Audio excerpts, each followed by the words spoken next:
अस्सलाम वालेकुम पाकिस्तान, हमीन अकीबी आपकी खिदमत में हाजिर है। एक ऐसी जंग का आगाज जो सदियों पुराने नक्शों की धुंध में छुपी नफरत को आज के जदीद हथियारों के साथ जिंदा कर रही है। जंगलों के साए में फिजा में गूंजते F-16 के इंजन, तोपों की घन गरज और हजारों लोग अपने घरों से बेदखल। ये है 2025 की कंबोडिया और थाईलैंड की जंग। और आपको ये जानकर हैरत होगी कि ये सब कुछ सिर्फ एक कदीम मंदिर के मुकाम पर होने वाले दावे से शुरू हुआ। लेकिन अब सवाल यह है कि ये जंग कब रुकेगी, कौन इसमें गालिब आएगा और क्या ये इलाकाई अमन के लिए एक नया खतरा नहीं है। थाईलैंड और कंबोडिया के दरमियान जंग की जड़ क्या है, इस तनाज़े में कौन से इलाके सबसे ज्यादा मुतनाज़े और खतरनाक बन चुके हैं। क्या कंबोडिया इस बार आलमी ताकतों की मदद से थाईलैंड पर बर्तरी हासिल कर सकता है। और सबसे अहम, चीन की कौन सी टेक्नोलॉजी कंबोडिया इस्तेमाल कर रहा है और चीन कंबोडिया की कैसे मदद कर रहा है। कंबोडिया और थाईलैंड की सरहदी कशीदगी नई नहीं, बल्कि इसकी जड़ें 1907 में फ्रांसीसी नौबादियाती दौर के बनाए गए सरहदी नक्शों में पविष्ट हैं। इन्हीं नक्शों की बुनियाद पर कंबोडिया और थाईलैंड के दरमियान प्रावीर मंदिर, तायमोन थोम और चोंग बोक जैसे इलाके मुसलसल मुतनाज़ा रहे हैं। 1962 में बैनुल अक़वामी अदालत इंसाफ ने पर्यावीर टेम्पल कंबोडिया को दे दिया था, लेकिन थाईलैंड ने इसके इतराफ़ की ज़मीन पर दावा बरकरार रखा। तब से दोनों ममालिक के दरमियान फौजी तनाव वक्तन फ़क्तन सामने आता रहा है। लेकिन 2025 में यह कशीदगी एक मुकम्मल सरहदी तसादुम में बदल गई।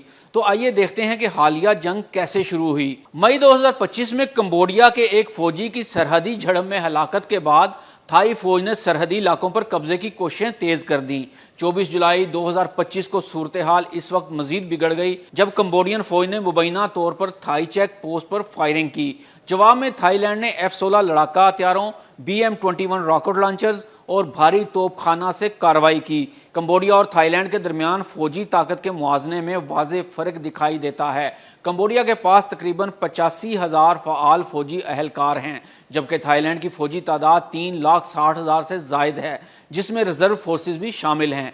फ़ज़ाई ताकत के लिहाज से कंबोडिया निस्बतन कमज़ोर है, जबकि थाईलैंड के पास जदीद F-16 और ग्रिपन लड़ाका हथियारें मौजूद हैं जो इसे फ़ज़ाई मैदान में नुमाया बर्तरी देते हैं। नेवल ताकत के मैदान में कंबोडिया को चीन की मदद से रेआम नेवल बेस जैसी अहम बंदरगाह मुयसर है। ताहम थाईलैंड का नेवल फ्लीट ज्यादा जदीद है और इसमें UAVs ड्रोन भी शामिल हैं। तोप खाने और रॉकेट सिस्टम्स के शोबे में भी थाईलैंड के पास BM-21 रॉकेट लॉन्चर्स और हैवी टैंक जैसे मौलिक हथियार मौजूद हैं, जबकि कंबोडिया की यह सलाहियत बहुत महदूद है। अगरचे तकनीकी और अस्करी लिहाज से थाईलैंड को वाज़ेह बर्तरी हासिल है, लेकिन कंबोडिया को अपनी मुकामी जमीन से गहरी वाकफियत, गोरिल्ला हिकमत अमली और चीन के मुमकिन दिफाई मदद जैसे स्ट्रेटेजिक फायदे हासिल हैं जो जंग के तवाज़न को गैर मुतवक्के तौर पर तब्दील कर सकते हैं। तो सवाल ये है, क्या ये जंग फैल सकती है? जी हाँ, अगर ये झड़पें जारी रहीं तो न सिर्फ इंसानी जानें ज़ाया होंगी, बल्कि पूरा जनूब मशरकी एशिया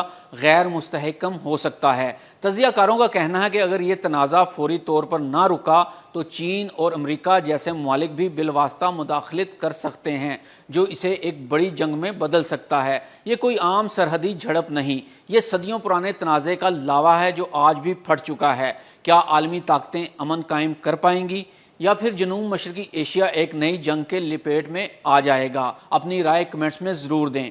और अगर आप चाहते हैं कि हम इस तनाज़े पे नई अपडेट्स भी लाएं तो वीडियो को लाइक करें और चैनल को सब्सक्राइब करना ना भूलें। हमीन अकीबी को इजाज़त दें। अल्लाह हाफिज़। YouTube पर गूगली न्यूज देखने के लिए youtube.com की सर्च बार में गूगली न्यूज TV टाइप करें। गूगली न्यूज के पेज पर सुर्ख रंग के सब्सक्रिप्शन वाले बटन पर क्लिक करना ना भूलिए। YouTube पेज पर अपलोड होने वाली वीडियोस से बाखबर रहने के लिए बेल आइकन पर क्लिक कीजिए। आपको हर नई वीडियो के बारे में नोटिफिकेशन मौसूल हो जाएगा।